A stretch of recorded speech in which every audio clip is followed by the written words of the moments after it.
मित्रांनो, या व्हिडिओतील माहितीसाठी मी प्रथमतः माननीय श्री नीलराजे पंडित बावडेकर कोल्हापूर जे हुकूमतपन्हा रामचंद्र पंत अमात्य यांचे प्रत्यक्ष 13वे वंशज आहेत त्यांचा फार आभारी आहे.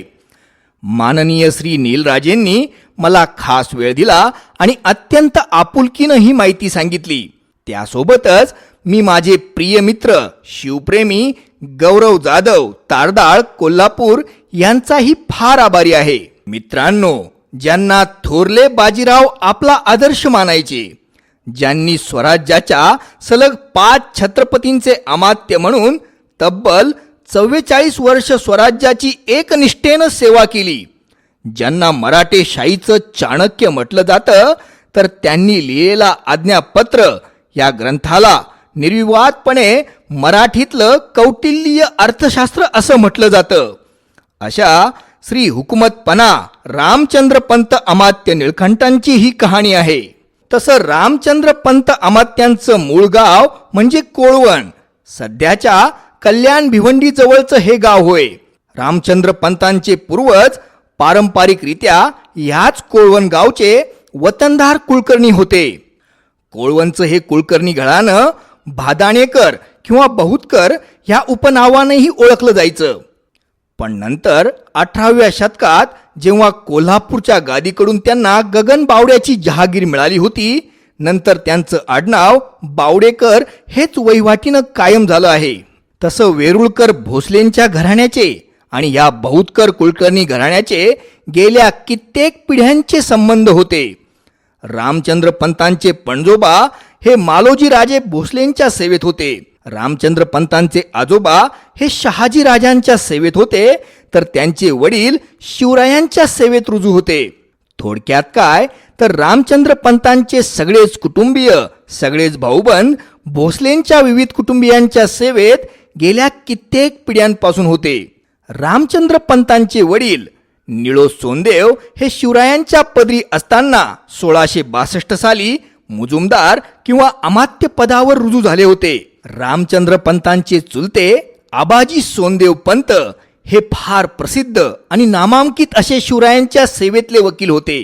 घरातच असं वातावरण असल्यामुळं वकिलीचं, राजकारणाचं आणि मुत्सद्देगिरीचं बाळकडू रामचंद्र पंतांना आपले आजोबा, चुलत आजोबा, वडील, चुलते इत्यादींपासून लहानपणापासूनच मिळालं होतं. मित्रांनो, एक अशी आख्यायिका सांगितली जाते की रामचंद्र पंतांचे वडील निळो सोनदेव हे समर्थ रामदास स्वामींचे अगदी एकनिष्ठ भक्त होते.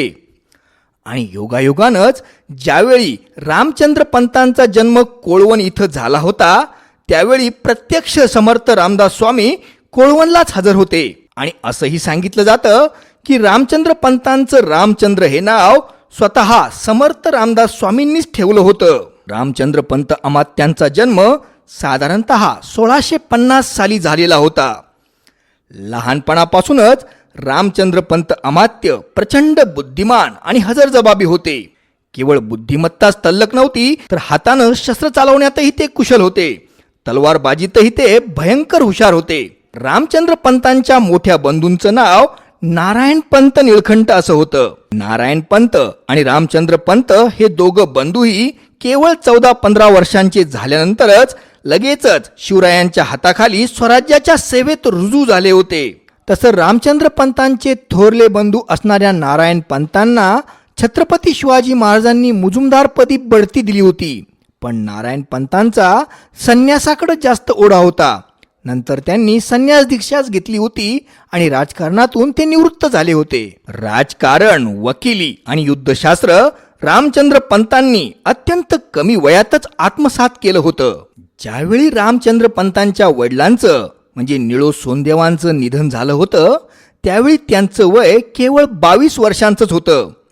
पण गुणग्राहक असणाऱ्या, रत्नपारखी असणाऱ्या शिवरायांनी या रत्नाची पारख अचूक केली होती. स्वराज्याच्या अमात्य पदाची मोठी जबाबदारी महाराजांनी मोठ्या विश्वासानं रामचंद्र पंत अमात्यांच्या हाती सोपवली होती. त्यावेळी त्या पदाला मुजुमदार असं म्हटलं जायचं. आणि ज्यावेळी मराठमोळ्या शिवरायांचा 1674 साली राज्याभिषेक झाला होता, त्यावेळच्या अष्टप्रधान मंडळामध्ये ह्या केवळ 23 वर्षांच्या रामचंद्रपंत अमात्यांचाही समावेश होता. अमात्यपदी रुजू झालेले रामचंद्रपंत अमात्य म्हणजे छत्रपती शिवाजी महाराजांच्या अष्टप्रधान मंडळातले सर्वात लहान वयाचे मंत्री होते. पण त्यांची बुद्धिमत्ता, त्यांचं कसब आणि त्यांच्या राजकारणी चाली पाहून भले भले थक्क व्हायचे. सगळ्यांना या अत्यंत कमी वयाच्या पोरसौदा मंत्र्याबद्दल भयंकर कुतूहल आणि आश्चर्य होतं.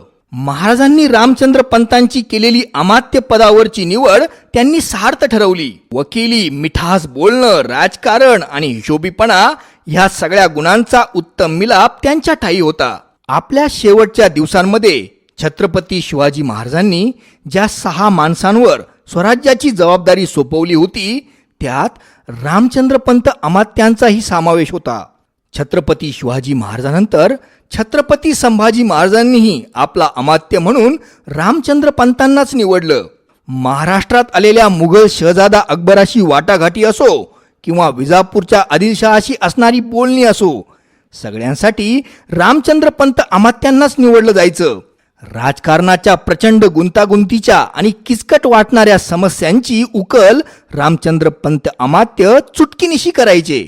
पण मित्रांनो, 1689 साली छत्रपती संभाजी महाराजांच्या दुर्दैवी मृत्यूपाठोपाठ रायगडाचाही पाडाव झाला. छत्रपती राजाराम महाराजांना दक्षिणेत जिंजीकडे जावं लागलं, तर युवराज शाहू आणि महाराणी येसुबाई यांना मुघलांच्या कैदेत पडावं लागलं होतं. त्यावेळी छत्रपती राजाराम महाराजांनी मोठ्या विश्वासानं रामचंद्रपंत अमात्यांना हुकुमतपणा हा किताब दिला होता. आणि त्यानंतर मित्रांनो, महाराष्ट्राचा संपूर्ण कारभार छत्रपतींच्या नावानं पुढचे सलग 8 वर्ष रामचंद्रपंत अमात्य अत्यंत कुशलतेनं चालवत होते. तसं त्यावेळी औरंगजेबाचं स्वराज्यासमोरचं आव्हान फारच मोठं होतं. 5 लाखापेक्षाही जास्त फौज महाराष्ट्रात धुमाकूळ घालत होती. मुघलांकडं, औरंगजेबाकडं मराठ्यांच्या तुलनेत प्रचंड शस्त्र सामग्री आणि प्रचंड मोठा खजिना होता. तळ्यात मळ्यात असणाऱ्या मराठा सरदारांना औरंगजेब वतनदारीचं आमिषही फेकत होता. आणि औरंगजेबानं फेकलेल्या वतनदारीच्या तुकड्यांना बोलून लालची मराठी सरदारांच्या फंद पितुरीला अक्षरशः ऊत आला होता. औरंगजेबानं यावेळी दुहेरी नीती अवलंबली होती. एकीकडे त्यानं मराठा सरदारांना वतनदारीचं गाजर दाखवायला सुरुवात केली होती, तर दुसरीकडं प्रचंड जुलूम आणि जबरदस्तीचं धोरण स्वीकारलं होतं.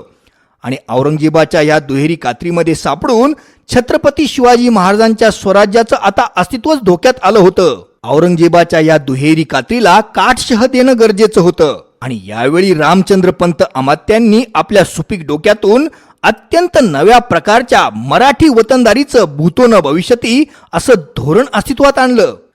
आपलं नवं धोरण छत्रपती राजाराम महाराजांना समजावून देण्यात रामचंद्रपंत यशस्वी झाले. हे नवं धोरण असं होतं की मुघलांच्या ताब्यातल्या मुलखांची जहागिरी कर्तबगार मराठी सरदारांना देऊन टाकायची. तशी जहागिरी देण्यात स्वराज्याचं काहीही जाणार नव्हतं, कारण राजाराम महाराजांनी फक्त जहागिरीची सनद द्यायची होती. फक्त एक कागद खर्ची करायचा होता.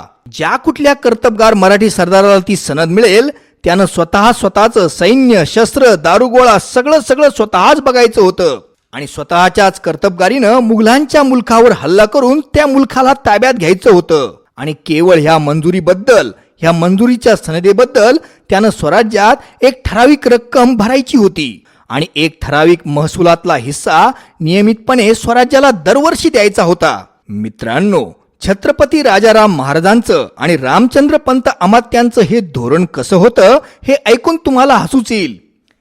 इकडं औरंगजेब महाराष्ट्रात तळ ठोकून बसला होता, तर तिकडं छत्रपती राजाराम महाराजांनी आग्रा आणि दिल्लीची वतनदारी मराठी सरदारांच्या नावानं वाटून दिली होती. कुणाला दिल्ली दिली होती, कुणाला आग्रा दिलं होतं, कुणाला भोपाळ दिलं होतं, कुणाला ग्वाल्हेर दिलं होतं. आणि विशेष म्हणजे हे सगळे मुलूक मुघलांच्याच ताब्यात होते. वतनदारीच्या या नव्या बुद्धिमानी धोरणामुळं मुघलांच्या सगळ्या साम्राज्यालाच भयंकर सुरुंग लागला होता. दुसरी औरंगजेबाची कमजोरी रामचंद्रपंत अमात्यांनी हेरली, ती म्हणजे औरंगजेबाचं मराठी किल्ल्यांबद्दल असलेलं आकर्षण आणि प्रेम. औरंगजेबाला महाराष्ट्रातल्या किल्ल्यांबद्दल फार आकर्षण होतं. शिवरायांचे किल्ले जिंकणाऱ्या मुघल सरदारांना औरंगजेब मोठमोठ्या जहागिऱ्या आणि बक्षिसं द्यायचा. आणि मग रामचंद्रपंत अमात्यांच्या नेतृत्वाखाली मराठ्यांनी एक नवीनच धंदा सुरू केला, तो म्हणजे किल्ले विकायचा धंदा. अर्थात असेच किल्ले मुघलांना विकले जायचे जे मुघलांच्या तोफगोळ्यांमुळे जर्जर झाले आहेत, ज्यांची पडझड झाली आहे, जे अतिशय मेटाकुटीला आले आहेत, ज्या किल्ल्यांवरची शिबंदी आणि दारुगोळा आता संपत आला आहे, असेच किल्ले विकण्याचा निर्णय रामचंद्र पंतांनी घेतला होता. असे जर्जर झालेले, ज्यांना चारही बाजूने विळखा पडला आहे, असे किल्ले पुढे लढवत राहणं म्हणजे एका अर्थानं त्यात अडकलेल्या शूरवीर मराठ्यांना स्वतःहून मृत्यूच्या तोंडात ढकलण्यासारखंच होतं. याऐवजी शहाणपण यातच होतं की ते जर्जर झालेले किल्ले विकून त्यातून नफा कमवून आतल्या सगळ्यांना सुखरूप बाहेर काढणं. मग असे जर्जर झालेले किल्ले मुघल सरदार कित्येक लाखो हजारो रुपये देऊन खरेदी करू लागले. आपण किल्ले जिंकल्याचं दाखवून औरंगजेबाकडून मोठी मोठी बक्षिसं आणि जहागिऱ्या मिळवू लागले. मग स्वखर्चानं मुघल त्या किल्ल्यांची दुरुस्ती करू लागले. त्या किल्ल्यावर दाणा वैरण आणि दारुगोळा भरू लागले, पक्की शिबंदी भरू लागले. आणि मग अशा ताज्या तवान्या झालेल्या किल्ल्यात आयत्या बिळात नागोबा घुसावा, त्याप्रमाणे एखाद्या अंधाऱ्या पावसाळ्या रात्री चोरवाटांनी येऊन मराठी येऊ लागले. तिथल्या मुघलांना हाकलून देऊन पुन्हा किल्ला काबीज करू लागले. आणि मग मराठ्यांचा धंदा व्यवस्थित चालू लागला होता. एकच किल्ला मराठ्यांनी मुघलांना कितीतरी वेळा विकला होता. मुघलांचा मुलूक लुटणं, मुघलांचे सरदार पकडून त्यांच्याकडून खंडणी वसूल करणं, त्यांच्याकडचं सामान सुमान लुटणं हा मराठ्यांचा आता आवडता उद्योग बनला होता. स्वराज्यावर आलेलं मुघलांचं मोठं संकट आता स्वराज्यासाठी एक संधी बनलं होतं. हट्टाला पेटलेला औरंगजेब अफगाणिस्तान ते ब्रह्मदेश, काश्मीर ते कन्याकुमारी इथपर्यंत फैलावलेल्या मुघल साम्राज्याचा महसूल आणून महाराष्ट्राला सर करण्यासाठी महाराष्ट्रात आणून ओतत होता. आणि चलाक मराठे मात्र मुघलांचाच दारुगोळा, मुघलांचाच दानागोटा, मुघलांचीच हत्यारं आणि मुघलांचं सामान वापरून मुघलांना जेरीस आणत होते. मुघलांना सळो की पळो करून सोडत होते. मराठ्यांबाबत मुघलांची अवस्था आता धरलं तर चावतंय आणि सोडलं तर पळतंय असं झालं होतं. मराठ्यांसाठी मुघल म्हणजे आता सोन्याचं अंड देणाऱ्या कोंबड्या बनल्या होत्या. आणि या मुघलांना मराठे आता मारतही नव्हते की सोडतही नव्हते. आणि मराठ्यांच्या या सगळ्या धोरणांमागं रामचंद्र पंत अमात्य यांचाही फार महत्वाचा भाग होता. 1700 साली छत्रपती राजाराम महाराजांचंही दुर्दैवी निधन झालं.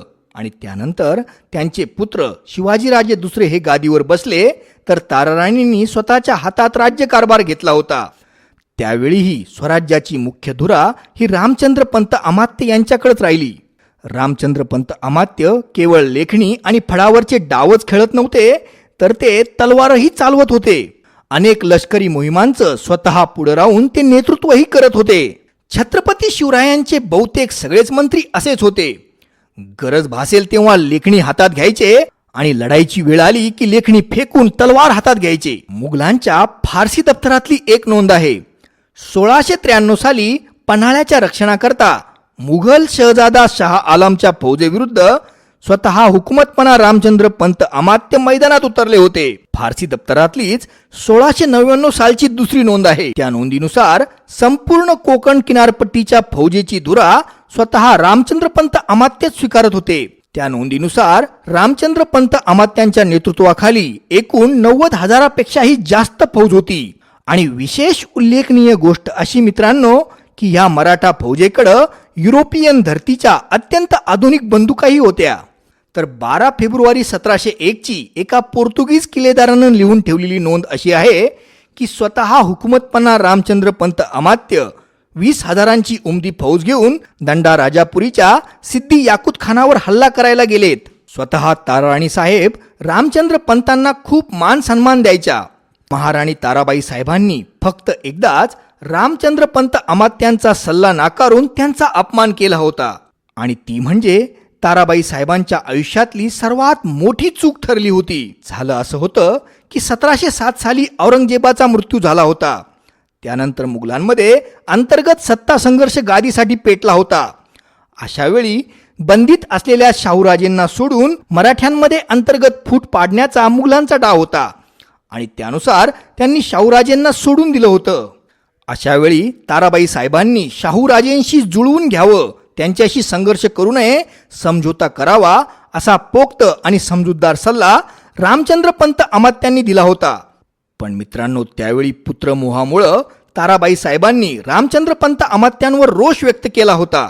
रामचंद्र पंतांचे राजकारणातले विरोधी मंत्री सचिव शंकराजी नारायण आणि पंत प्रतिनिधी यांनी ही संधी साधली आणि ताराबाई साहेबांचे कान रामचंद्र पंतांविरुद्ध भरवून दिले. त्यावेळी ताराबाई साहेबांनी रामचंद्र पंत अमात्यांना नजरकैदेत टाकलं. अशी आख्यायिका सांगितली जाते की ताराबाई साहेबांना इतका रामचंद्र पंतांबद्दल आदर होता की त्यांना नजरकैदेत टाकतानाही त्यांनी चांदीच्या साखळ्या त्यांच्यासाठी खास करून घेतलेल्या होत्या. महाराणी ताराबाई साहेबांनी रामचंद्र पंतांना कैद करून वसंतगडावर ठेवलं होतं आणि रामचंद्र पंतांच्या सल्ल्याविरुद्ध जाऊन शाहूराजेंशी उघड संघर्षाची भूमिका घेतली होती. पण मित्रांनो, स्वराज्याचे त्यावेळचे बहुतांश मुत्सद्दी बाळाजी विश्वनाथ, खंडो बल्लाळ चिटणीस, सेनापती धनाजी जाधवराव ही सगळी मंडळी म्हणजे रामचंद्र पंत अमात्यांच्याच तालमीत तयार झाली होती. रामचंद्र पंत अमात्यांबद्दल, त्यांच्या निर्णय बुद्धीबद्दल त्यांना पूर्ण विश्वास होता. रामचंद्र पंत अमात्यांनी नजरकैदेत असतानाही राजकारणी चाली खेळल्या आणि धनाजी जाधवराव, बाळाजी विश्वनाथ आणि खंडोबल्लाळ चिटणीस सारखी अनेक मंडळी शाहूराजेंना जाऊन मिळाली. आणि आता बाजू अचानक पालटली. ताराबाई साहेबांना स्वतःचा जीव वाचून सातारा सोडून पळ काढावा लागला आणि कोल्हापूरच्या आणि पन्हाळ्याच्या आश्रयाला यावं लागलं. रामचंद्र पंतांचे विरोधी राजकारणी सचिव शंकराजी नारायण यांनी लोहगडला आत्महत्या केली, तर अजिंक्य ताऱ्याजवळ पंतप्रतिनिधींना शाहूराजांनी कैदेत टाकलं होतं. आता रामचंद्र पंत अमात्यांच्या शब्दाचा प्रत्यय आल्यामुळं ताराणींना आपली चूक उमगली. पण आता खूप उशीर झाला होता. मग ताराबाई साहेबांनी रामचंद्र पंत अमात्यांची अगदी सन्मानानं सुटका केली, त्यांची माफी मागितली आणि त्यांना पुन्हा अमात्य पदावर रुजू केलं. तसं तर रामचंद्र पंतांची भूमिका अशी होती की दोन्ही गाद्यांमध्ये समझोता करून एकत्रीकरण करावं. पण यावेळेपर्यंत मराठी सरदारांना यात नवीन संधी सापडली होती. कोल्हापूर आणि सातारा गादीचा संघर्ष पेटवत ठेवून, मुघलांची भीती दाखवून आपला स्वतःचा वैयक्तिक जास्तीत जास्त फायदा कसा उपटता येईल अशाच विचारात सगळे प्रमुख मराठा सरदार आता होते. त्यामुळंच रामचंद्र पंतांचे आता सातारा आणि कोल्हापूरच्या गादीच्या एकत्रीकरणाचे प्रयत्न असफल ठरलेले होते. मग प्राप्त परिस्थितीमध्ये कोल्हापूरची गादी बळकट करणं हा एकमेव पर्याय रामचंद्र पंत अमात्यांकडे उरला होता. बदलत्या परिस्थितीत रामचंद्र पंतांनी स्वतःला चटकन जुळून घेतलं. कोल्हापूरची गादी बळकट करण्यासाठी दक्षिण कोकणचा आणि साताऱ्याच्या दक्षिणेचा बराचसा भाग जिंकून घेतला. आपल्या मुत्सद्देगिरीचा पूर्णपणे वापर करून रामचंद्र पंत अमात्यांनी कोल्हापूरच्या गादीलाही पूर्ण बळकटी येईल असे प्रयत्न केले. मित्रांनो, साल 1713-14 साली छत्रपती राजाराम महाराजांच्या दुसऱ्या पत्नी राजसबाई यांचे पुत्र संभाजीराजे दुसरे, जे केवळ 15-16 वर्षांचे होते, त्यांनी उचल खाल्ली. साताऱ्याच्या गादीची अंतर्गत मदत घेतली आणि आपल्या काकू साहेबांचा म्हणजे महाराणी ताराबाई साहेबांचा तख्ता पलट केला. महाराणी ताराबाई साहेब आणि आपले चुलत बंधू शिवाजीराजे दुसरे यांना संभाजीराजे दुसरे यांनी कैदेत टाकलं. बऱ्याच इतिहासकारांचं मत असं आहे की ह्या सगळ्या तख्ता पलटीमध्ये रामचंद्र पंत अमात्य यांचा मोठा सहभाग होता आणि ह्या कटाचे मुख्य सूत्रधार हे रामचंद्र पंत अमात्यच होते. कोल्हापूरचे नवे छत्रपती झालेल्या संभाजीराजे दुसरे यांचे अमात्य म्हणूनही रामचंद्र पंत अमात्य यांचीच निवड केली गेली होती. तर ताराबाई साहेब आणि शिवाजीराजे दुसरे यांना नजरकैदेत टाकण्यात आलं होतं. यावेळी 15-16 वर्षांच्या छत्रपती संभाजीराजेंनी 65 वर्षांच्या झालेल्या हुकुमतपणा रामचंद्र पंत अमात्यांना अशी विनंती केली की अमात्य, तुम्ही तुमच्या राजकीय अनुभवाचा आम्हाला फायदा होईल, आमच्या पुढच्या पिढ्यांना फायदा होईल असा एक ग्रंथ लिहा. आणि मग 44 वर्षांच्या आपल्या अनुभवातून रामचंद्र पंत अमात्य यांनी मराठीतला राजनीतीवरचा सर्वोत्तम ग्रंथ असा म्हणता येईल असा ग्रंथ आज्ञापत्र लिहिला. रामचंद्र पंत अमात्यांनी आज्ञापत्र 1715 सालच्या नोव्हेंबर महिन्यात लिहून पूर्ण केलं होतं. पण आता रामचंद्र पंतांची प्रकृती आता दिवसेंदिवस बिघडू लागली होती. ते वारंवार आजारी पडू लागले होते आणि अखेर फेब्रुवारी 1716च्या महिन्यात या मराठेशाहीच्या महान चाणक्यानं पन्हाळा किल्ल्यावर आपला अखेरचा श्वास घेतला होता. हुकुमतपणा रामचंद्र पंत अमात्यांची समाधी ही पन्हाळा किल्ल्यावरच आहे. कोल्हापूरच्या गादीकडून त्यांना गगनबावडा प्रांताची जहागिरी सुद्धा मिळाली होती आणि ही गगनबावड्याची जहागीर कोल्हापूरच्या गादीच्या अंतर्गत असणाऱ्या जहागिरींपैकी सर्वात मोठी जहागिरी होती. हुकुमतपणा रामचंद्र पंत अमात्यांच्या निधनानंतर अमात्यपद त्यांच्या पुत्राकडं म्हणजे भगवंतराव अमात्य यांच्याकडे देण्यात आलं. भगवंतराव अमात्यांनीही आपल्या पित्यासारखीच महान कामगिरी करून दाखवली. वारणेचा तह जो झाला होता तो भगवंतराव अमात्य यांच्याच पुढाकारानं झाला होता. हुकमतपणा रामचंद्र पंत अमात्य यांनी जे कोल्हापूर आणि सातारा या दोन्ही गाद्यांमध्ये समझोता होण्याचं स्वप्न पाहिलं होतं ते शेवटी त्यांचे पुत्र भगवंतराव अमात्य यांनी पूर्ण केलं.